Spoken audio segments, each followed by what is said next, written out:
Good morning. Wanted to bring you another truth for today. Give you something to help start your Monday off right.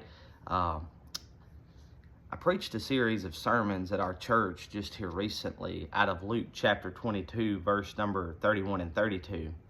And this is the text where the Lord Jesus is speaking to Simon Peter and his other disciples, and he makes this statement. He says, Satan hath desired to have you, that he may sift you as wheat. Now, when we're reading that text and when we're studying it out, we got to pay attention to what's being said in these verses. And the thing that we hold on to is the sifting that he mentioned. He said Satan, and he wants to sift your life. And what is a sifting? A sifting is a violent shaking of your life. He really wants to rattle your cage, so to speak. He really wants to shake your life up real good.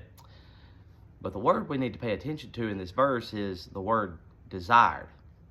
You see, that means Satan wants to shake your life, Peter. It means that Satan wants to shake the child of God's life. He wants to violently shake you up. But it's as if he was limited. Limited to what? To what God would allow. Just like in the life of Job, Satan had to go to God before he could touch Job's life. Well, the same is in our own life. That before Satan can violently shake our life, he has to approach God, and God has to allow it. Now that begs us to ask the question, well, why would God allow the devil to shake our life? I've asked that 100 times since Miss Amber passed. God, why? Why would you take someone who loved you so much? Why would you take somebody who served you day in and day out? How could this happen to us? How could it be that a 37-year-old woman, healthy as could be, I've known her for 21 years, never been sick in her life, how in the world does she just wake up? Do I just wake up one day to find her a heart attack had taken her life, right? Violently shook my world.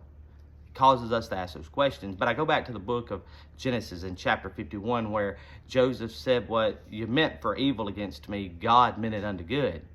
You see, while Satan plans our demise, God's ready to purpose the difficulty. And this is what he said following that verse. He says, but I have prayed for thee. Jesus said, I have prayed for thee, that thy faith fail not. And when thou art converted, strengthen thy brethren.